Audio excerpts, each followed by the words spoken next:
My name is Alejandro Pascual. I'm a member of the board here in the San Carlos. I'm going to be your speaker this afternoon. Dr. Peñaver, who is the director, president of the board of directors here, cannot be with you. He was going to be your speaker. Somebody very ill in the family. May God bless all of them for difficult moments. He cannot be here. He's in Boston at the moment with his sister and brother-in-law, who's not doing so well. He told me to tell you that he is very sorry that he cannot be here. He was looking forward very much to be here and addressing you today. Rafael is a wonderful person, wonderful speaker. Hopefully, on another occasion, you will get to meet him and to hear from him about this wonderful place here where we work together right now. I am a little bit informal, and if you would ask questions as I go on, perhaps it's going to be better for me. Okay? So feel free. And if you want, I know some of you scholars here who probably know even more about the subject than me. If you want to add something, feel totally free. Okay? Also, before you leave today, in the front desk we have these flags that have our website on the back, the website of the San Carlos Institute. Take one, or see me, or see my wife, probably will be there later on, okay, Gloria. And it has a whole history. It's a very nice website with a whole history. Also, it has all the events that we have here in the San Carlos, okay? 3 years ago, Saturday morning, I forgot exactly what it was, I got a call from Rafael. He says, Alex, I need a little favor.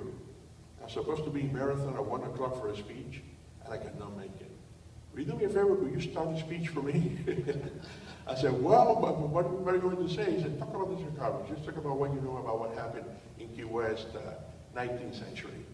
And I'll be there in about 15 or 20 minutes after you, so don't worry about it. I'll fill in the rest. I said, okay, no problem, okay.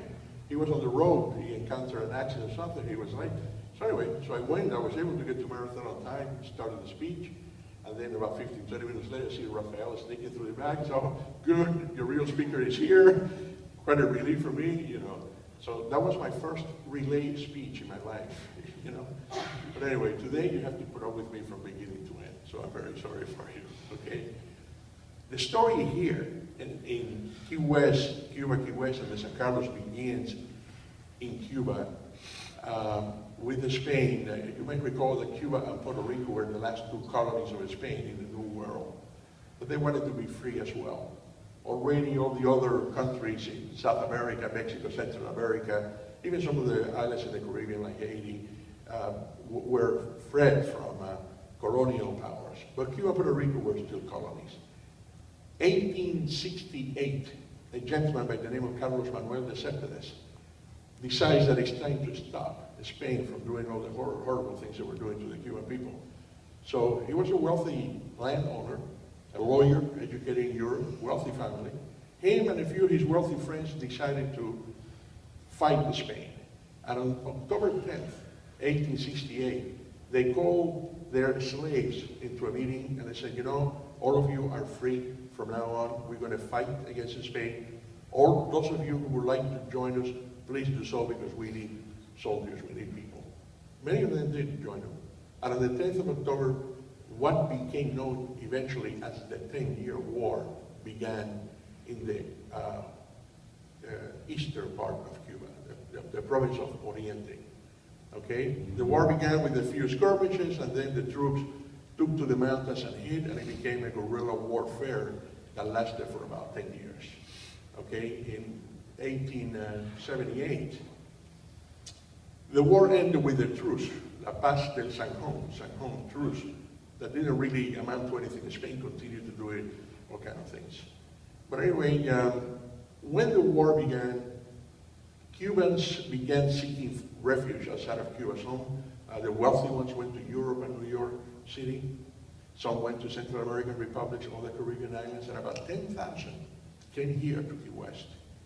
One of the reasons that the 10,000 came here to Key West was, first of all, proximity, climate, very similar, but also it was a good transportation method. There was a steamship company out of Tampa that had two ships, the Mascoti and the Oliveri, and they would do the route Tampa, Key West, Havana, Havana, Key West, Tampa.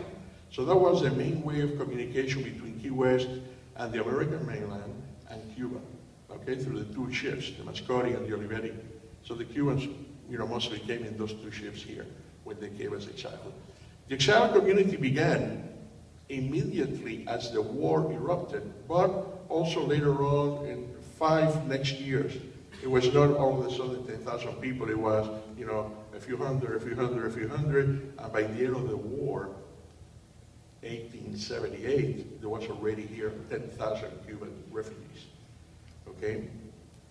2 of the refugees were 2 journalists from Havana, José Dolores Pollo y Estenos and Juan Maria Reyes. They were both journalists in Havana, but what happened is Spain wanted them to write against Carlos Manuel de Céspedes. They refused to, so their families began being persecuted, so they decided they had to leave Cuba.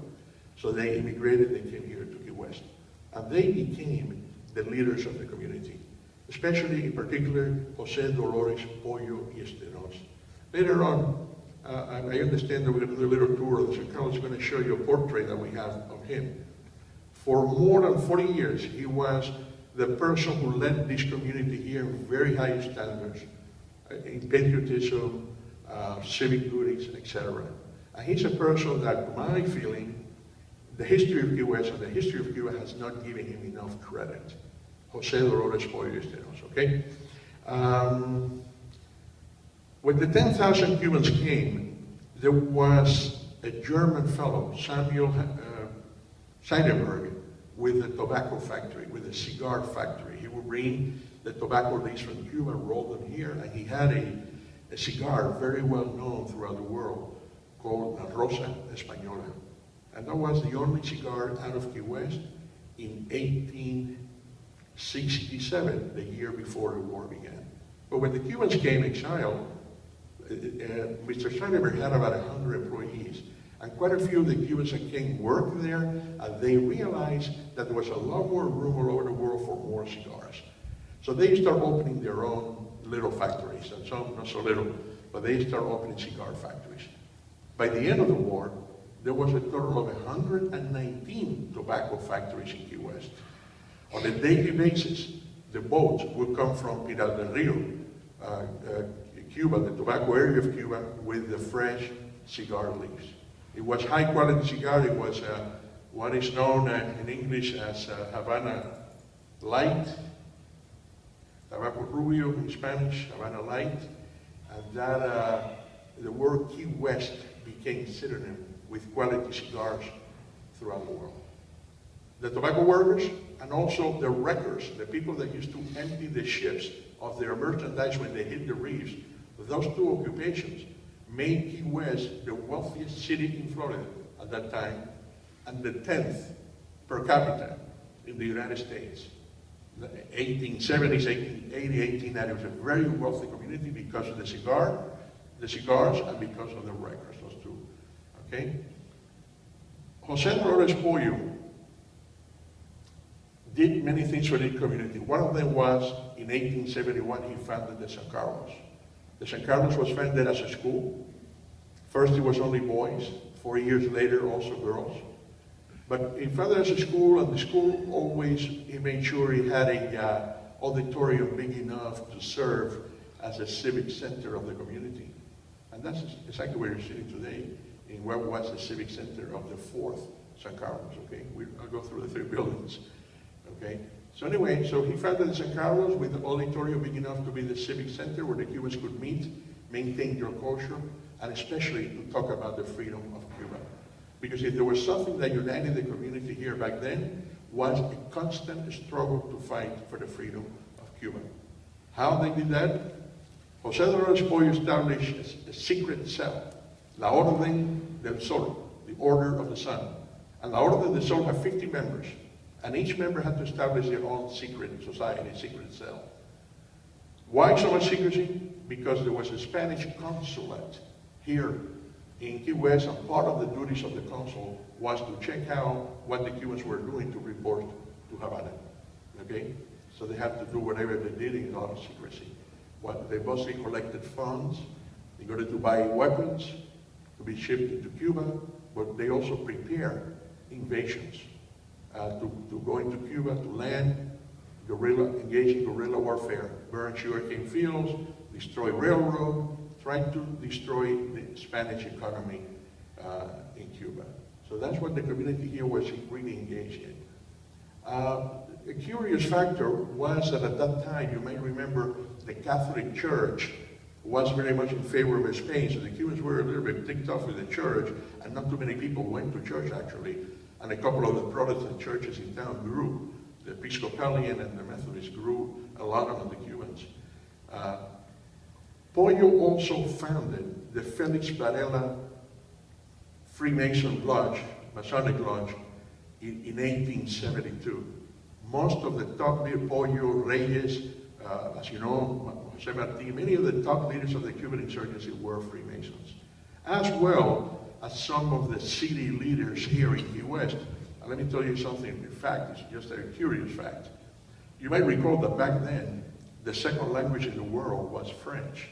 If you were an educated person back in the 1900s, you learned French as a second language. It was the language of diplomacy as well.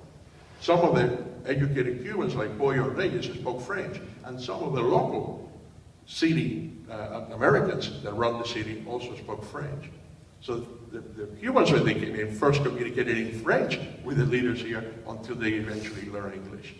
Okay? And also the fact that some of the leaders of the communities were Freemasons also helped a lot in the Cuban community eventually becoming a great part of all the activities of the city. And it was a good thing because the Cuban community was, by 1878, the majority of the population here in Key West. Spanish was more spoken than English at that point, okay?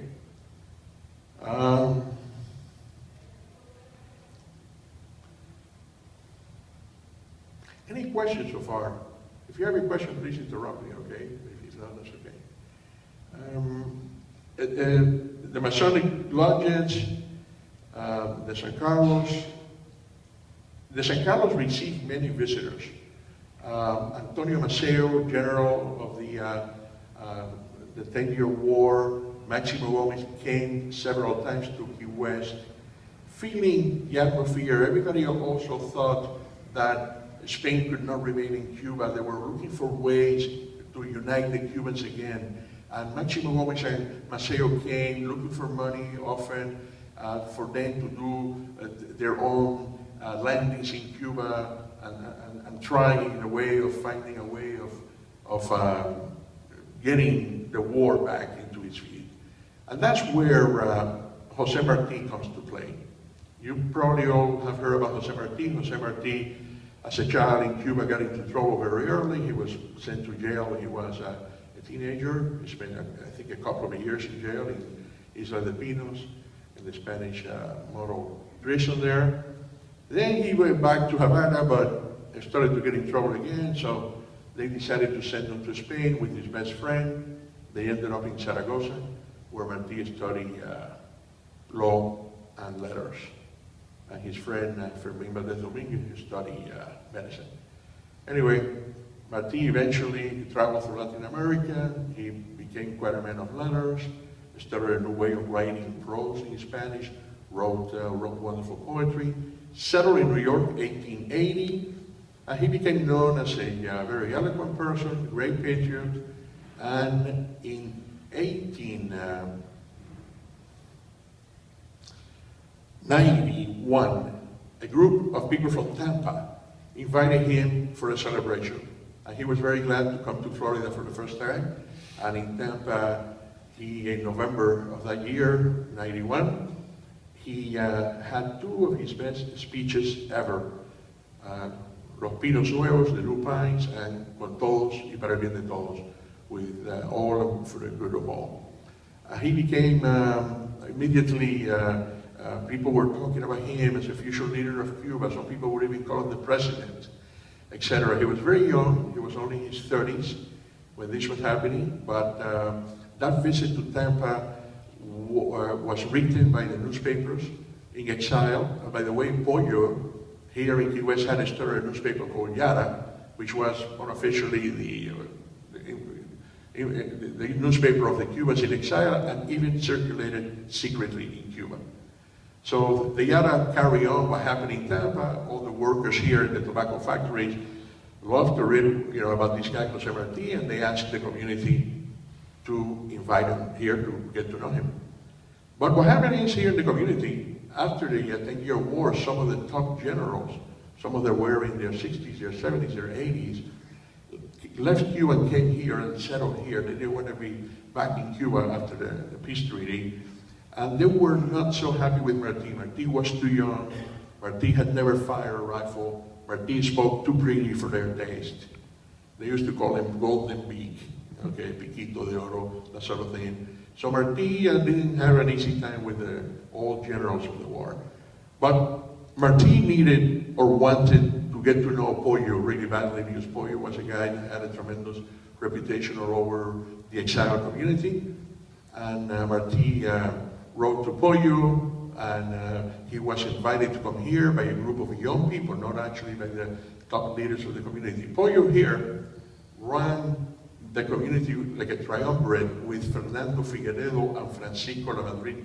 Figueredo and Lamadrid were veterans of the 10-year war. When they came here, they got together with Pollo, and they helped Pollo with the community. Reyes, who had originally come, he was older, and he died. I forgot exactly what year, but anyway, so it was Pollo, Lamadrid, and Figueredo who basically run the community. Marti was invited, and he came to town on the 25th of December, 1891. He came in the Oliveri from Tampa. He came with a group of Cubans from New York and from Tampa. What he wanted to do, he had a plan of how to ignite the Cuban community into preparing the war again.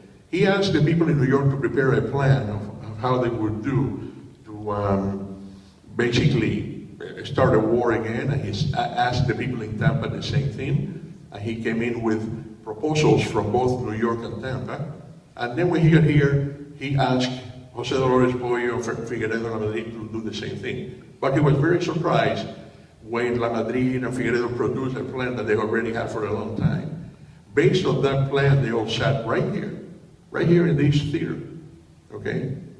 And put together the basis of the Partido Revolucionario Cubano, PRC, the political party that those three communities united put together in order to prepare the war of Cuban independence. That all happened here in the San Carlos. It happened in the third building. Sorry I haven't taken you through the second building yet, but sometimes I go all over the place, okay? At the end, the puzzle will come together, okay? So anyway, on the 3rd of January, 1892, they announced the creation of the Partido Revolucionario Cubano right here. It will be promulgated in New York in April, officially announced in New York in April, but everyone agreed. And Marti was selected the top leader, the delegado, the delegate. That was the top position, and Marti was selected to be the leader of the political party. And that is when Marti began preparing, with the help of more than 20 of the top generals from the prior war, and also Pollo, Figueredo. There was an intimate circle here in Key West of people. There were 4 tobacco manufacturers, owners of tobacco factories, among them Mr. Gato, Hidalgo Gato, Mr. Ybor, who later on moved to Tampa and created Ybor City, Mr. Someyan, and Mr. Castillo. Those 4 tobacco workers, plus Lamadrid, Figueredo, and Pollo, were the intimate circle of Marti, who kept... Marti came back to Key West 9 times, we know from the history books. He would have spent a week or 2 weeks or 3 weeks, always talking about the war, always preparing the war. There was something curious that it's very silly, but I love it, and I'm going to share it with you. I don't know if you've ever seen a chaveta. Chaveta is the blade that the tobacco workers use to cut the cigar leaves. This is what it looks like. It's very similar to what they call the cobbler's knife that they cut the chips, skins, and things like that with. And this is what the tobacco workers use to cut the cigar leaves on the table. Back then, there were thousands of them here in Key West, but they were only available in Cuba.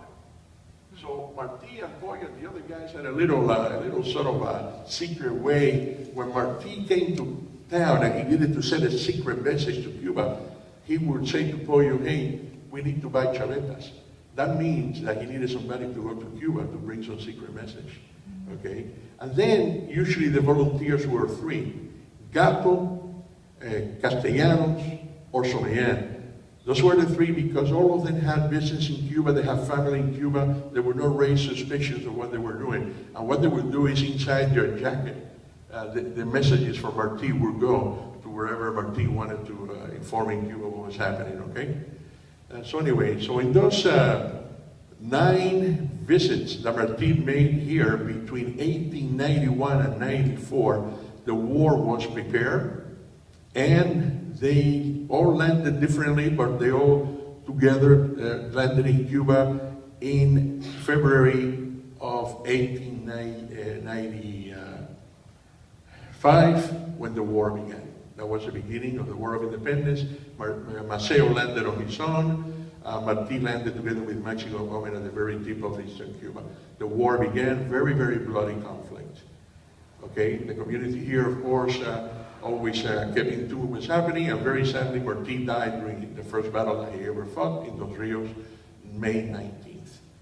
Okay, that was a very sad occasion. People met here in San Carlos, where he spoke, right here. The podium used to be right a little bit behind there, where Martí and more than 20, the people who, if you know Cuban history, there's about 20 big names of the Cuban history of the insurrection that were here, speaking at one time or another. So this is a very special place. It's not a place like this in Cuba nor elsewhere.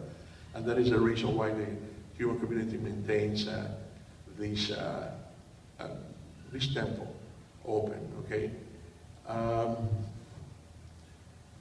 I don't know about the time, I don't know if I'm going too fast or too slow, but let me tell you that that war ended with the Spanish-American War. It was a very bloody conflict, many deaths. Of all those 20 or so patriots that I spoke here, only 3 survived the war: Fernando Figueredo, Máximo Gómez, and Calixto Garcia. So that's why also this temple is so important, because it saw people here at one point that never again got together in an auditorium or in a place like that, okay? As you probably remember, the Maine, the USS Maine, blew up in Havana Harbor. I believe it was in April of '98, and that gave the United States the excuse or the reason, whatever, to join in with the Cubans and begin the Spanish-American War. The Americans had a few naval skirmishes around Cuba in the Bay of Cardenas, in the Bay of Cienfuegos and Matanzas, where the Spanish fleet was partially eliminated. The rest of the fleet hit in the Bay of Santiago de Cuba. Teddy Roosevelt and the Rough Riders landed with the help of Calixto Garcia troops in Daiquiri. It's a city east of Santiago de Cuba. There were only about 16,000 men. The U.S. didn't have as many men as the Spanish troops, but our technological advance was a lot greater. Especially we already had the Gatling machine gun. And Spain, after 2.5 months of fighting, decided that the American troops were too much, and they surrendered. And eventually, in December of that year, the Treaty of Paris was signed, where Spain gave the United States Cuba, Puerto Rico, Guam, and the Philippines. The United States kept Cuba for 2.5 years until May 20th, 1902, and then Cuba became a free republic. I personally think that it was a wonderful thing that the U.S. kept Cuba for 2.5 years after the war, because the U.S. did a lot of the cleanup. It was a nasty war, and the infrastructure of Cuba was destroyed, and it also taught the Cubans how to do banking, marketing, and a few things a little better than Spain. Spain was an old, archaic type power, and it was very good, I think, that the U.S. took control of Cuba for 2.5 years. By the time Cuba became a free republic, there were a lot of things already established that helped Cuba tremendously become a wonderful economy. Forget about the governments, horrible, but the economy was wonderful, okay? So anyway, so Cuba became a republic in 1902. Back to the San Carlos. Back here, when the triumph of the American troops over Spain in the Spanish-American War, the Cubans did not go back to Cuba. So the Cubans here still, Cuba was a colony, now a colony of the US. So they didn't want to go back.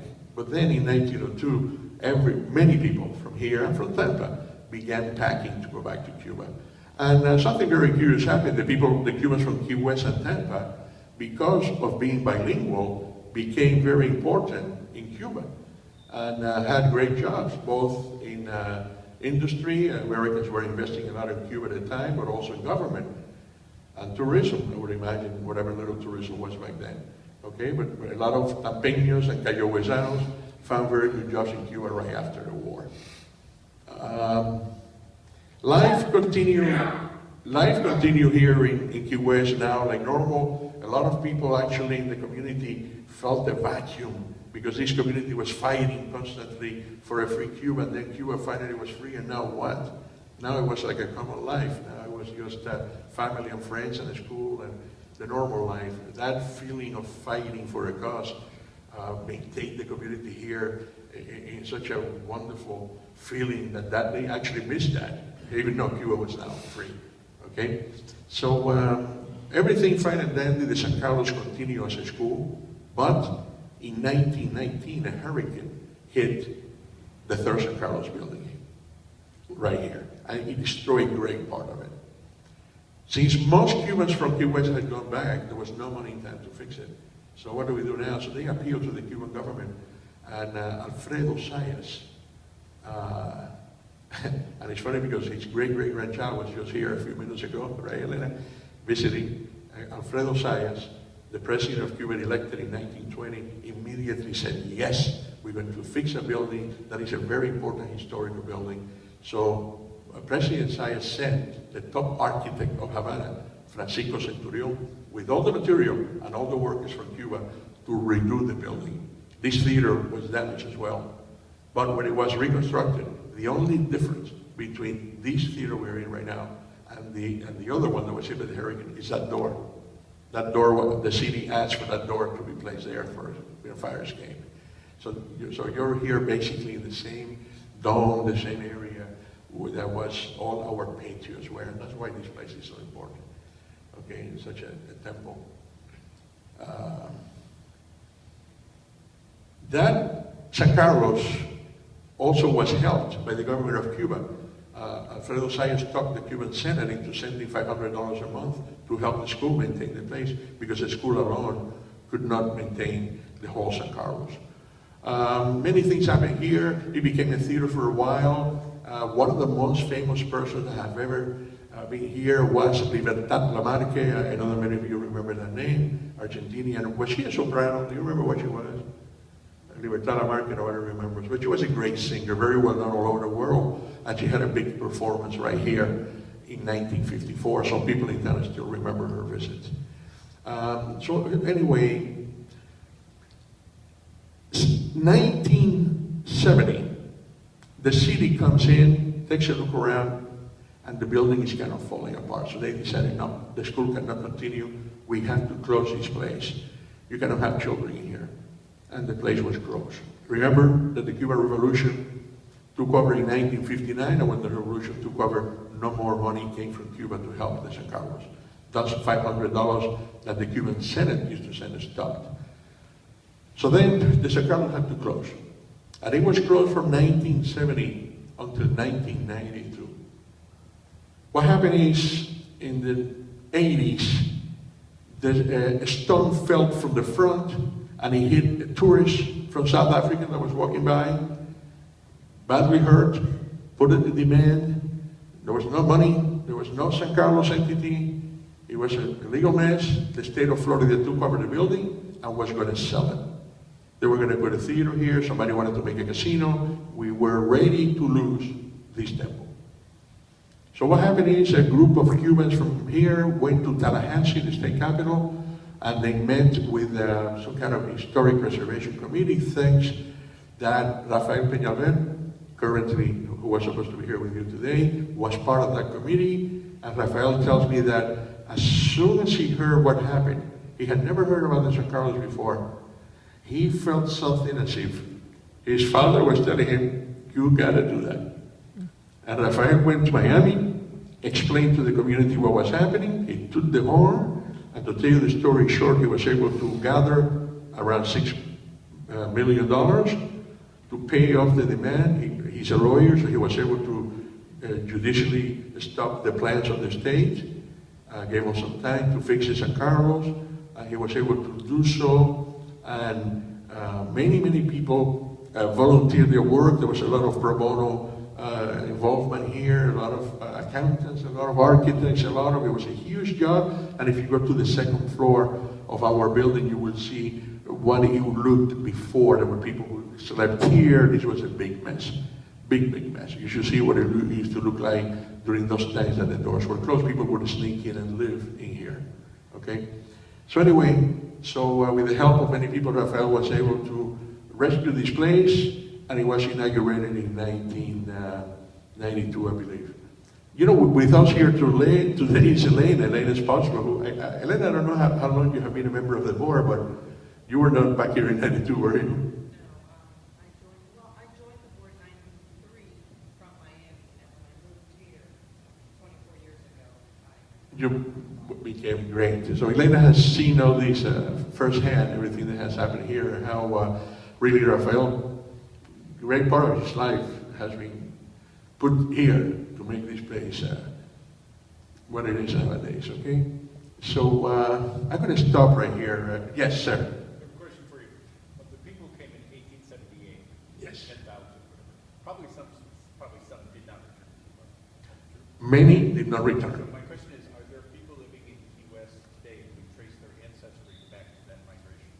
Yes, definitely. So as a matter of fact, is Marlene here? Marlene Carbonet? No. Yeah, there's quite a few people, thousands. I would say, that's a question that once in a while I'm asked, and I would say that of the 20,000 people that live in Key West nowadays, probably about 7 have some type of Cuban blood. Elena, you think that could be correct? Many of them do not speak Spanish. I tell you something that I love. They all eat black beans. They all drink cafecito, but they don't speak the language. So you know what's stronger, okay? But yes, there's many. And actually it's also at times, I'm new in town. I've only been here for 10 years. There was a gentleman who was running to be the mayor, Jimmy Weekly from Faustus, and he was there. My name is Jimmy Weekly, perfect, American accent and everything. But then his mother would come on. Hola, I'm Rosa Gonzalez, I'm Jimmy's mother, he's a good guy, and she was a Cuban. So it's a lot of that. There's a lot of people that have been here for 7, 6, 5, 4 generations.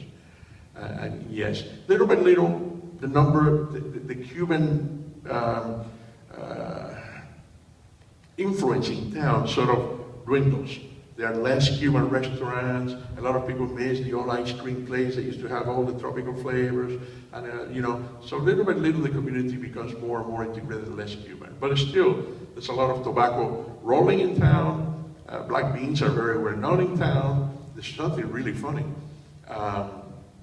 When they celebrate the Conch Republic anniversary here, there's a battle between 2 ships, a naval battle between the Coast Guard that they lend themselves for these and also there's a ship of pirates. They represent Key West, and how they battle each other is they throw wet Cuban bread into each other.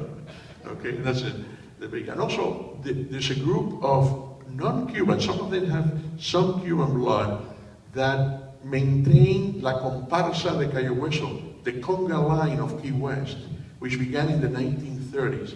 To this day, on May 20th, that comparsa made up of around 15 people. They still do the dancing in Duval Street, and sometimes we have parties here and they come and they dance and they dress like the old Cuban conga dancers and things like that. Okay, so this is still some Cuban influence in town, not as much as they used to be. Okay, baseball is very big in the high school here, and there have been some, actually for the little town, a lot of Key West people that have gone into the major leagues, and it has to do a lot with the original baseball teams that the Cubans created here.